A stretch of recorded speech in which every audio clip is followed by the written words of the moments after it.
All right. Ready? Team?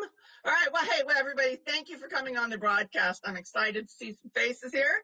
And this is all about recruiting this month, which, of course, is on everybody's mind. And we've got some pretty fun things. And part of recruiting, you don't ever really think about it, but to have successful recruiting, you really need to have well-trained leaders.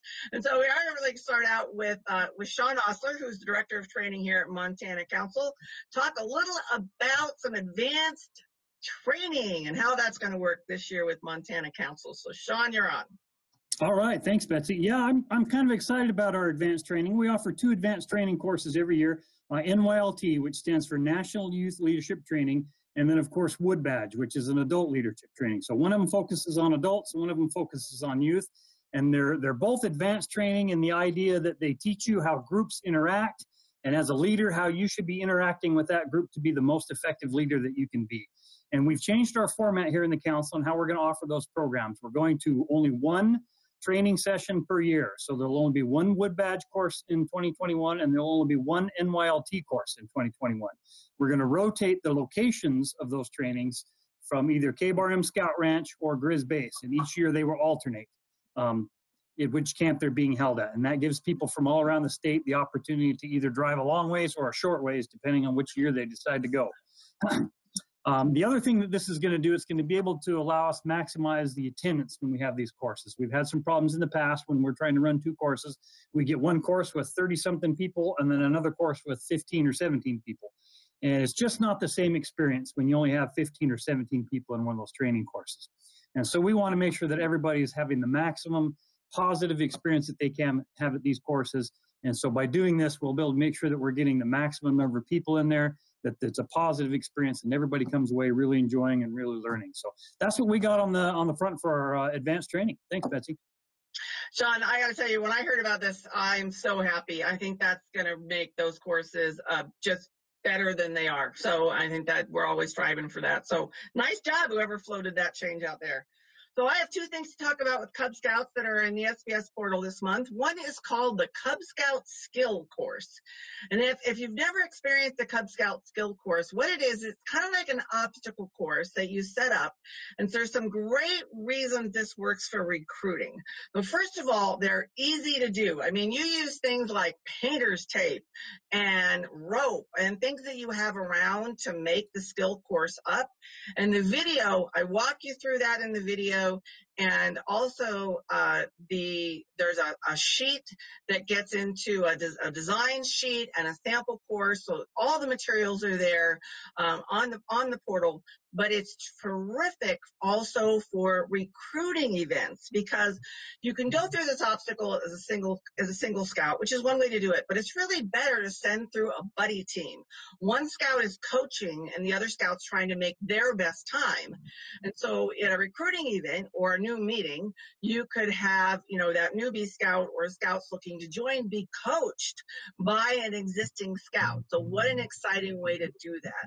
So it's a great course to set up either say recruiting or new meetings because it focuses on things like the oath and the law and gets them really moving. So I suggest you check out the skill course if you've never put one of those together. And of course, you're going to have a great recruiting, which means you're going to have to think about your Bobcat ceremony. You're going to have lots of Bobcats and it's going to be tremendous. Ceremonies in scouting aren't just something to check the list off of. They're really a way to build memories where you think back years and years and you remember that moment that you got Bobcat or you earned, your first class rank. So spending time in ceremonies is part of Scout spirit and it really is important. The glowing water ceremony, also sometimes called the magic water ceremony, is a wonderful ceremony for those special rank advancements, especially Bobcat. And so the ceremony video, I've kind of excited. So we show you actually kind of get to experience the glowing water ceremony. And then the second part of the video shows you how to prep it because it is a little bit tricky to do and it helps to actually see it if you've never done that. So take a look at the video. It does take a little time, but it is well worth it. It's one of those things where your scouts just go, oh, that is just the most awesome thing they've ever seen. And so give it a try. So that are the two Cub Scout things you've got this time around. And I am super excited. We have not had Kyle Lance on the broadcast before. Kyle is the field director, and they've been working hard to support recruiting around the council, and he's going to tell you just what he can help with. Awesome. Thank you, Betsy. I'm happy to be here. This is a great opportunity for us to learn a little bit more about scouting opportunities and to focus on recruitment. Tonight is actually a great focus because a lot of folks are not real sure what to do. So what I'm going to provide to you tonight is, I guess you could call it your 8 methods of recruiting. Now, please keep in mind that they don't have to be specific to these 8 methods. These are just some resources that we are utilizing this year as a field staff to help support our local units in each one of the communities that we serve. So it just opens up different opportunities. I'd like to take a couple minutes just to go through some of those options. And it's kind of neat that you touched on the activities that you have through your Cub Scout skills course and your glowing water ceremony, because it actually kind of directly in lines with a couple of the opportunities we have through recruitments to keep our units engaged. So number one is our traditional school recruitments. Now, I understand with many things that are going on throughout our communities with the COVID-19 circumstances that traditional methods may not work, but you'd be surprised that there are a lot of other some of our smaller communities that have schools and principals out there that we maintain some pretty strong relationships with that are allowing us still to go and do youth talks. So that would be kind of our first and foremost method, is to try to just utilize opportunities within the school, practice safe distancing models if you're able to get into the schools, and do a youth talk to help scouts know, or potential scouts and families know, what the opportunities are for sign-up nights. So it all stems towards relationships with your schools and principals. So traditional school recruitments is the way we like to go in the cases that we can. Another one would be unit goal setting, okay? Ensuring that every den is at full strength within your pack. And that comes with unit leaders communicating together and helping understand what their goal for a unit number might be that they want to focus on. And we kind of like to set the model for 10 youth per den if possible. And that provides more opportunities for more leaders to be involved because it gives more parents the opportunities to be with their kids during the Scout program. So it's setting a goal with your unit. That's your district executive locally can visit with your unit leaders and help set that goal and what works for them. So it sets a target rather than just holding an event in hopes that people show up. And it really helps bring more momentum to your recruitment opportunities. Third would be your peer-to-peer or bringing a buddy night. Okay, bring a friend to Scouts, invite them and share with them the cool things that the current Scouts are doing, and see if you can help your friends understand and see the possibilities. And that's where your Cub Scout skills course could really come in check there. It'd be a lot of fun for the Scouts to take part in, and they get to see what kind of fun they're having. And we also offer, for our Bring a Buddy nights, our current Scouts can receive a recruiter patch when they bring a Scout or a friend to sign up for Scouts. That's a cool opportunity to add the patch to their vest, bringing a buddy. We also have community events.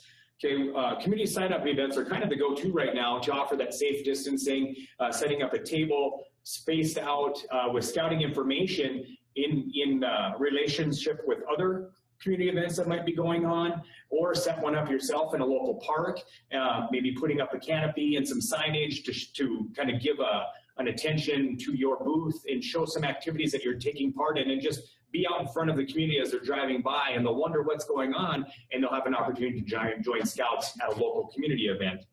Along with community events, you can also consider doing a drive-up or a drive-through Scout sign-up option. This option is being utilized in other councils across the country where they have their membership booth or their target booth set up in a parking lot, and people can just drive up to the tent and get the information that they are looking for, find out who the contact information is. And because a lot of people this day and age, everybody's busy, right? So this gives an opportunity to come in, get the information they're looking for, and reach out to those potential families that way on a quick drive-through method. So that we're seeing some promise around the country doing it that way. So it'd be kind of cool, and be curious to see how that goes locally. We're also looking at utilizing videos as digital methods for youth talks, digital videos that we can give to a school or a after-school program that they can share on their loudspeaker, or put a projector up and share it with the Scouts that have a another scout talking and what makes it fun and why they're in scouts. And we utilize those videos to share scouting from a distance virtually. And there's a great example of that Cub Scout Pack 4212 out of Helena put together on YouTube, actually. If you were to search that, there's a link on this form that Sean has up right now that takes you directly to that video. So you can see what other units are doing out there digitally to help invite scouts to be a part of their pack. It's a really cool video. They put a lot of effort into it, and it turned out really well. So another one would be, number 7 would be setting up opportunities in our underserved communities. Maybe some of us know of smaller towns, or maybe a school that would benefit from scouts, or an organization that would benefit from scouts. Maybe it's a homeschool association. Maybe it's a church youth group that's not real big right now, but they're looking for additional resources, and why not make scouting be their resource? So looking and identifying outside sources to introduce a scouting opportunity or a scouting program could help with that recruitment. And number 8, which we have on our list, is partnering with other digital events. There's a lot of digital things going on out there. There's Facebook sessions happening. Why not throw our digital blurb in front of them, inviting them through some of their current methods that they might be utilizing digitally, or from a distance, to promote scouts. So those are just a few methods. I guess that would be 8 methods that we're working with. Please keep in mind, again, that these aren't set in stone, and whatever's working for you, please, I encourage you to continue to keep doing that, and please communicate any issues you might be having. Talk to your local district executive, contact your local service center in either Great Falls, Billings, Bozeman, Missoula, and we'll be there to help in any way that we can. So appreciate you, and good luck in recruiting, and let us know where we can help. And I would also like to encourage units out there, if you do something that works really great in recruiting, pass it on to the DE so they can, so we can put this kind of resource together. We know you're brilliant out there, so don't hide your light under a bushel. So be sure to help out your other leaders throughout the state by passing on those ideas. Right, so next month, our theme is going to be high-octane programming. There are some new resources I think you're going to love, especially on the Cub Scout side, but we're working on Scouts BSA in terms of planning and executing the adventures, having resources available even when you're not online. Really excited, so that's happening next month. And then, let me see, we're going to wrap this up with announcements. Sean, you're on first.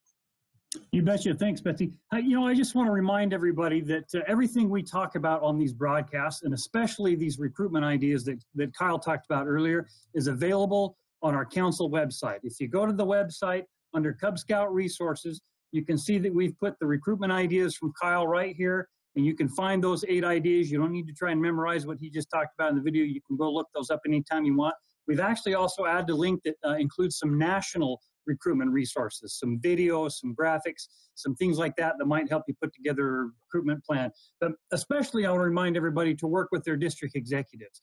The district executives know and understand what's going on a local level, and they do have some printed resources that they can bring to people to help get the word out about flying and recruitment. And all that good stuff. So make sure you talk to your DEs. Kyle, what do you have?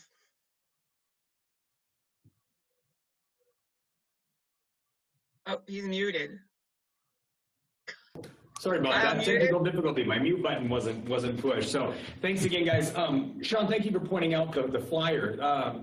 We have different resources out there at your disposal to help with any recruitment methods. Membership is a critical point in our programming because it gives us future opportunities. It gives us future programming and to build lifelong learning opportunities for all of our families. And we want that to be the focus early in the fall so that they can enjoy a year-long scouting program and continue to build that year after year. So again, I'd just like to say how important recruitment is to help with programming and sustaining the future of our scouting program. So thank you. Yes, and hopefully do use the screen boosted scouting resources. There is a patch you can earn that's posted up there, and we have been asked to put a new live training on. So committee training is going to go out next month. So take a look at that. Having a well-functioning committee, that is like the engine of your unit. It's so important. So we really want to help with get those leader trained. So look for that. And the next broadcast will be October 28th. So it's Wednesday, of course, same time, same station. So we look forward to seeing you all, and keep scouting. See you next time. Thank you.